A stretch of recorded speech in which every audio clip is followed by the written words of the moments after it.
Hey everyone, welcome to this Black Friday email event sponsored by Recent. Today, our goal is to help you prepare for Black Friday and Cyber Monday and make sure that you have the best chance of landing in the inbox instead of the spam folder.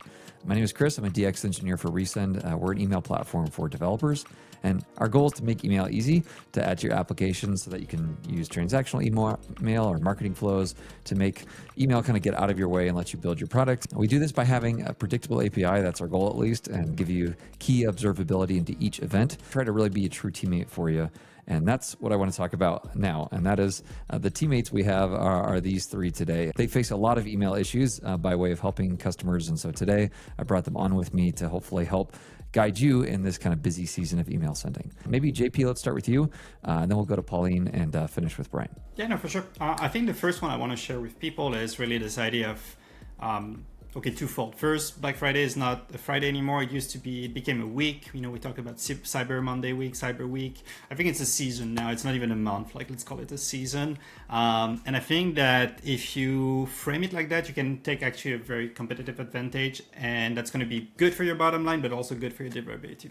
Because if you start thinking about, like, I need to send a lot of email in November, you can start thinking about sending those early in November. You know, like I've seen people like start their Black Friday deals like November 1st. So they want to get ahead of the competition and make sure they have like the most money available from their customers for the offers. But it's also a great way to kind of like start thinking about ramping up that volume. I would say even in October, actually, because if you start sending like newsletters a little bit more, I don't want to say intensely, but more often than what you would used to do in the rest of the year, you can garner some engagement data that's going to be useful for Black Friday. So for instance, if you send a few newsletters in October and one recipient hasn't opened any of them, probably you can skip them for Black Friday. And that way you can not only like start increasing your volume, because inbox service providers like Google, Yahoo, Hotmail, etc., they like to send to see consistent and predictable send patterns, right? The issue is like, oh, you're sending like 500 emails a day, and suddenly like Black Friday you're sending 500,000. They're gonna be like, what's going on? You know, obviously they know that it's Black Friday and there's like surges in volume, but anything that's gonna be really out of the ordinary is gonna end up in you being throttled, and so you're not gonna reach the inboxes. But if you start like increasing that volume, kind of like establish a new pattern, a new volume threshold, and so you gain kind of like a little bit of power, if I may say, for that important week at the end of the month. You can't stop the Americans taking over a holiday and turning it into a massive season of shopping. So, unfortunately. So before you do the warm up, I recommend getting all the basics in order. Of course, getting your unsubscribe lists in place. Make sure it's visible, not hidden under at the end bottom of the message. Maybe getting all your domain records in order, making sure that your basic setups and authentications are already prepped. And then also aligning with like the links, making sure that the links that you're sending are similar to the from address domain.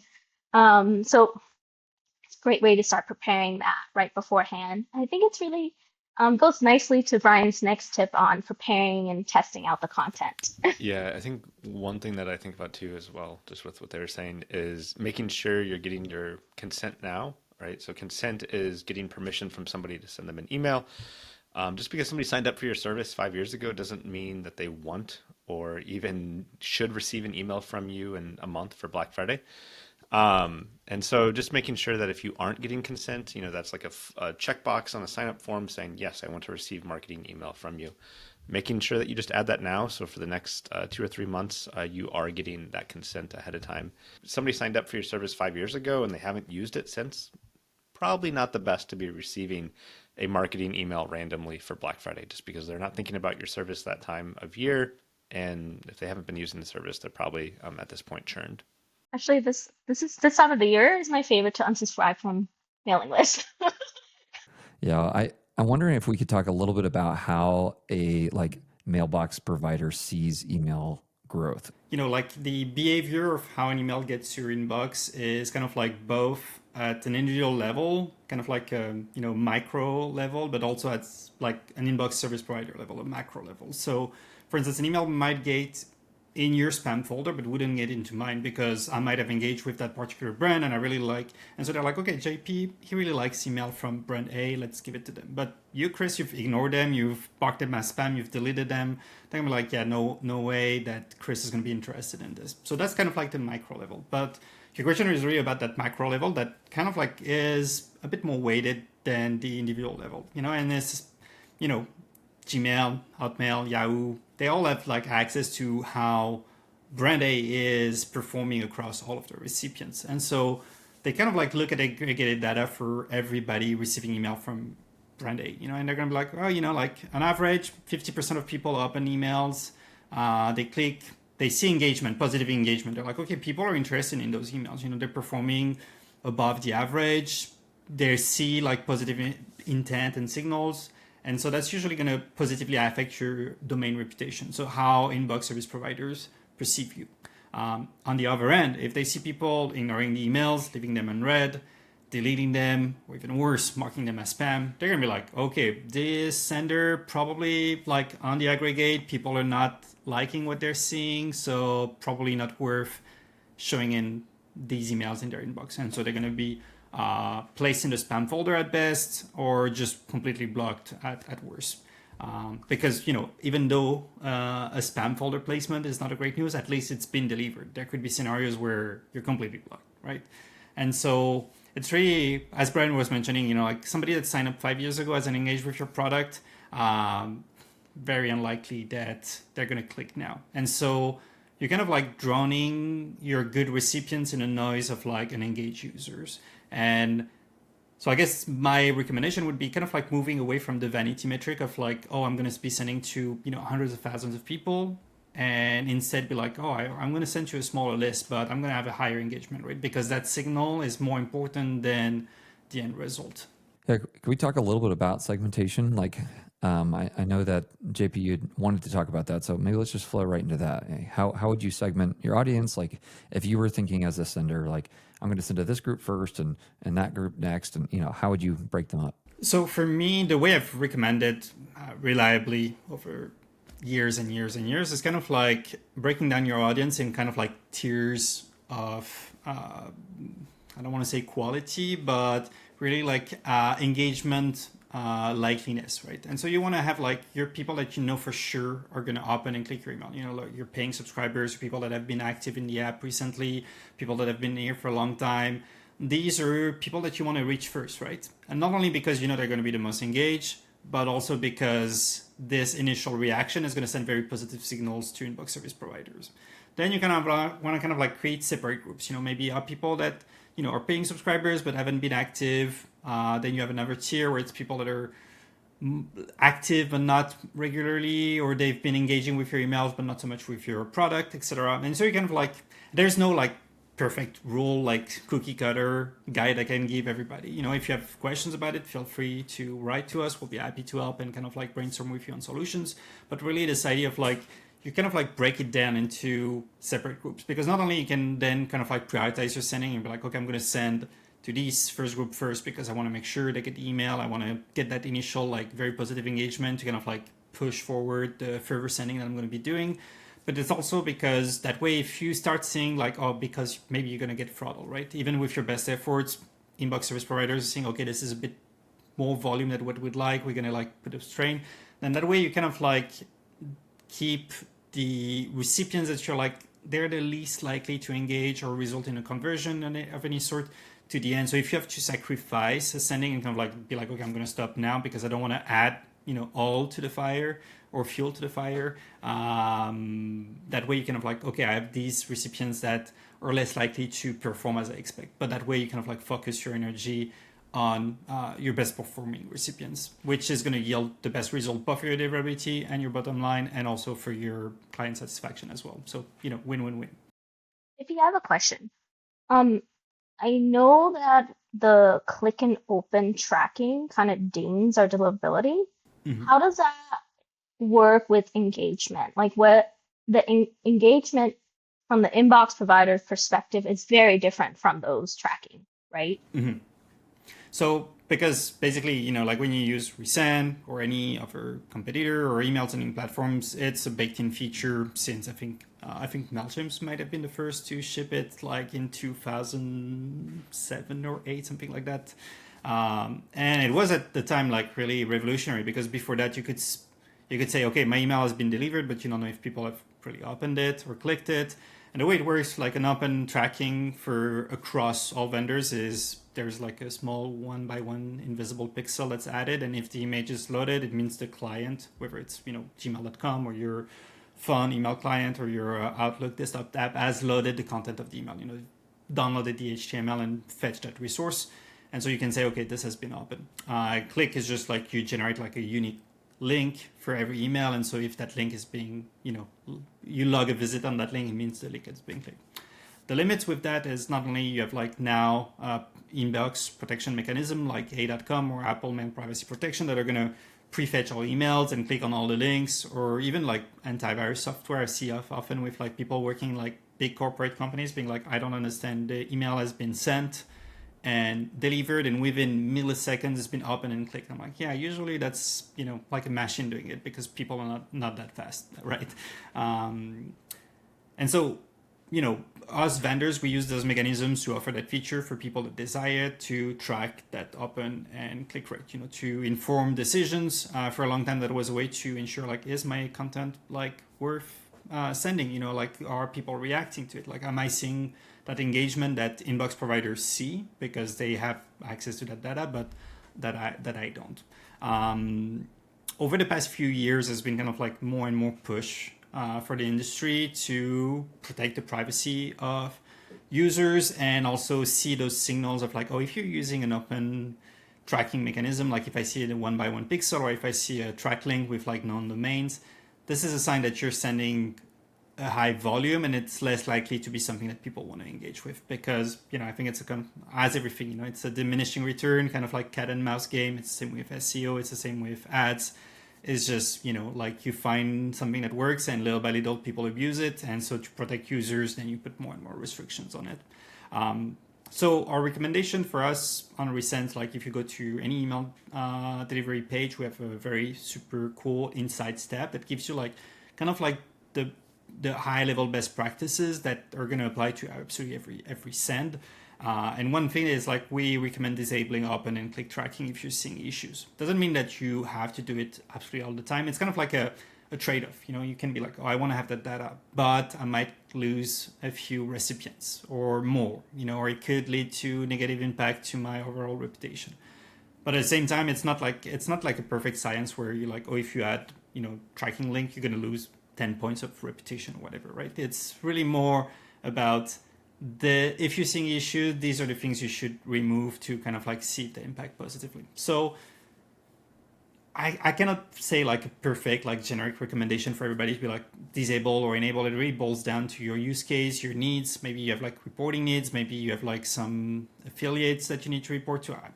A lot of things could explain why you need to have this data. But to circle back a little bit to your question, it was, so you can choose to enable or disable that. At the end of the day, it's your choice. We make a very clear caveat of like the impact. But inbox service providers, they're just looking at an aggregate again. They're not really caring about if you, Pauline, has opened that particular email. They're just looking like, oh, brand A, how is that data? Like, how is that performance across our user base? Are people engaging with it or not? And they use that as a kind of like the same way that as a sender, you would look into, is my content being appreciated? Is it performing as I expect? The inbox service provider is going to look at that engagement data more into like, is this content desirable, basically? I think Pauline was kind of asking, all right, so maybe you turn off that tracking data, but like our email providers still collecting that data. And a lot of times people are using the official apps of, Gmail, they have the Gmail app or the web client, or the Yahoo app or, Outlook. And I think it's just safe to assume that those providers are collecting usage data, just like how you would be collecting usage data on your app. And I did not do very well in the stats course in college, but I did take one. And I know that you always need a lot less like data to form a full opinion. And so I think like those providers, even if somebody is using Apple Mail and they can't get that proprietary data, there's always enough data that those providers are able to see an engagement of opening and how people are engaging with the email to make a decision if people are wanting to receive the email or not. Well, Pauline, why don't we jump into your next tip, and I'll let you take it from here. Okay, so the next piece is really just preparing your list and doing a cleanup, similar to segmenting. We want to make sure that all the emails are valid. Any sort of bounce emails, getting rid of that. There's any sort of unsubscribe, kind of removing those and making sure they're not um, part of the general sending. You may be sending them in bulk or you may be segmenting them, so making sure that list is as prepared as possible. Yeah, well, let's talk a little bit more about removing like invalid or bounced emails. How would you do that afterwards? And then what are some ways to kind of clean up the list beforehand? And that could be anybody, but Pauline, maybe we could start with you. Resend, we can generate an export. We already do a suppression list for any sort of invalid emails, but it's always nice to just like clean that off. Within Resend, we can export it, wipe that, and then go in and kind of give it a fresh list. Creating a new audience list with the new valid emails is a nice way to go. You have unlimited audiences if you're in our marketing plan, so go wild. Yeah, there's also email verification APIs you can use to like send off your emails ahead of time and check those as well. So that would be another way to, and we've actually written, I only mentioned that detail because we've written a guide on that. We've kind of the 7 top APIs. So I'll make sure to add that as well. Brian, I think I've got you next on my list. Yeah, I think kind of flipping the script on removing bounces or something like that. What I might also recommend doing is right now is trying a re-engagement campaign to see if people want to opt out or opt into your emails. So if you do like JP, I agree with JP, like you want a smaller list, you want more engaged. But if you really want that larger list and want to try and send to them, one possibility is to send to those people like an email saying, hey, over the next 3 months, we're going to be having a lot of offers, some exciting deals. Do you want to receive these emails? Do you not? And that allows somebody to opt in or opt out. That way they can choose if they want to receive those. I think re-engagement campaigns in general are a great way, and it's kind of a nice way to build brand trust. Somebody might say like, hey, you know what? Didn't want to receive the email, but I appreciate you asking if I wanted to receive this email. Or it could go the other way, right? Somebody's like, oh, you know what? Like I have been meaning to, like if you're a sock company, I've been meaning to buy more socks from you, and I'm going to sign up, and I will wait for that deal to come in a few months. Yeah, maybe we could talk a little bit, since we didn't really dig into this last time, like what are good practices for consent? Like you said, there's specifically, we're going to be sending this campaign, opt in or opt out. But maybe let's get a little bit more detailed. What would that look like to actually get consent, and what are ways that getting consent goes wrong sometimes? I think the biggest thing to me is always assuming people want to receive marketing email or the type of marketing email that you're sending. So making it very clear what marketing email you plan to send. Transactional is a little bit different, right? Like a password reset, somebody does some action, they want to receive that email at that moment. But just because you do have an exciting deal or maybe some exciting news that you want to share with your customer base, like maybe they don't actually want to receive that. And a lot of times the gold standard is a checkbox that they have to check to say, yes, I want to receive this. So it's unchecked by default. They choose to check it. And then also going further would be double opt-in, right? So you send them an email saying, hey, you've indicated you want to be a part of this. Do you want to be? And they can say yes or no. The real key thing here is being super clear in like, you are going to get this email from me, say yes. You can't just have like pre-checked things or assume. So as much as we can, like real consent means they're saying yes to this specific thing, and then you stick to that.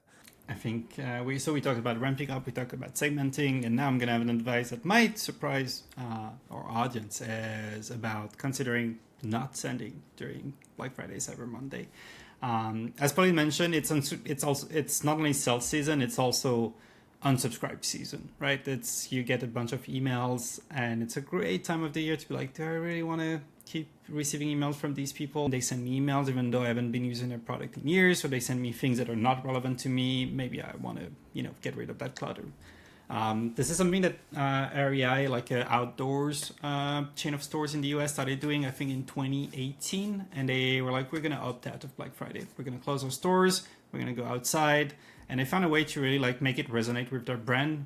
They probably took a big dip on the bottom line for that specific day, but I'm sure that their audience, if you're really into outdoors, you're like, yeah, I want to resonate with that message of spending more time outdoors ever than shopping on a holiday, right? So sometimes it's a great way to just think about, as I was saying, like send earlier in the month, because sending during that fateful weekend, Friday to Monday, might not be yielding the best results for you. And so thinking strategically about like, maybe I'm going to send earlier, maybe I'm not going to send during that time, or around that time I'm going to like kind of like black out my comms, non-essential comms to my users from, let's say, the Wednesday before to the Wednesday after. Can be actually a great strategy for you to kind of like skip the noise, avoid negative impact on your sending, your domain reputation, and kind of like perform better in the end. It's like, how do you capitalize on the season without just being more noise? And that can be difficult, but I like the bold strategy of just saying like, maybe there's another way to do this besides just joining the crowd. Let's see, Pauline, did you have another tip? While we're doing all of this testing and prepping, we got to make sure we're monitoring what our emails are doing while we're testing. So I recommend setting up like Google Postmaster just to keep an eye on whether or not maybe you're getting complaints on that particular domain, maybe certain content's not doing so well. So that would be my next tip, getting that set up and monitoring it as you're doing your testing, as you're ramping up, as you're warming up, just so you can kind of see where the audience is going, whether or not maybe, like JP said, maybe it's not really working out. This content is not working out for us, and we might just skip Black Friday altogether. The nice thing about Postmaster tools too is you can invite like Recent to your Postmaster tools, and we can help you debug it, because it can be a little confusing when you're jumping into all these email tools because you're not an email expert. Obviously, you want to build whatever you're building or sell what you're selling, and not have to think about email. And that's one of the things we want to be as a true partner in that way.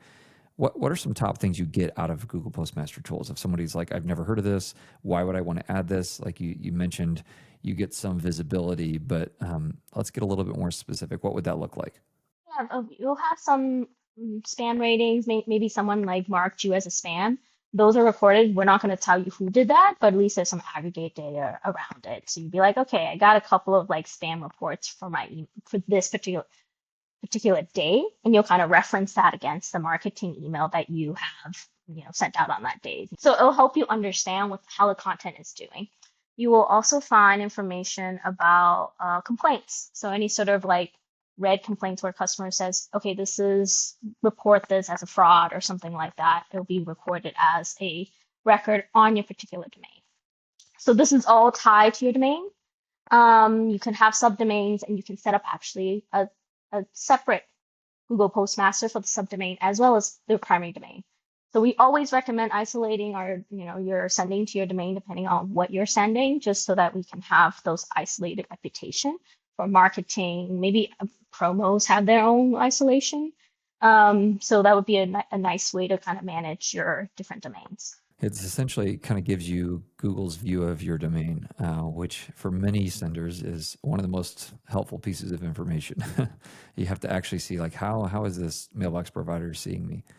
Brian, why don't we wrap up with your last tip, and then we'll close stuff out today. My last tip is Black Friday, Cyber Monday, very scary time. It's kind of cut once, measure twice, cut once, right? Where if the deal doesn't perform as well as you're expecting, you've kind of missed the promotional period and you have to wait a year until it happens again. So one recommendation would be if you have a few different ideas for how you might be running your campaign, testing it out ahead of time. So there's Halloween coming up, so maybe just do like a Halloween flash sale, send out 2 emails of 2 different types of content to see how each one performs, and kind of use that to influence how you run your Black Friday deals. This way you kind of give yourself a way to kind of test to see how things look. Yeah, the more you can do to kind of like guarantee that things go well, the better, because like you said, it's real hard when you miss a year and then you have to sit around and wait for the next year to roll back around. Yeah. And like even just like small things too that we don't think about, right? Like you're probably going to create maybe a custom image for Black Friday. All right, was your process working with your designer easy and smooth enough where you don't want to maybe be working, if you're an American at least, you don't want to be working the week of Thanksgiving too much, right? So making sure that that's smoothed out so that you're not working Wednesday night to get an image ready to go, that type of stuff. Thank you all so much for joining us, and thanks to Brian, Pauline, and JP for their insight as well. There are a lot of just odd things about the whole email industry, and so you don't have to be an expert, but what you need is experts who are on your side, and that's what we want to be for you. But thanks so much, and we'll catch you next time.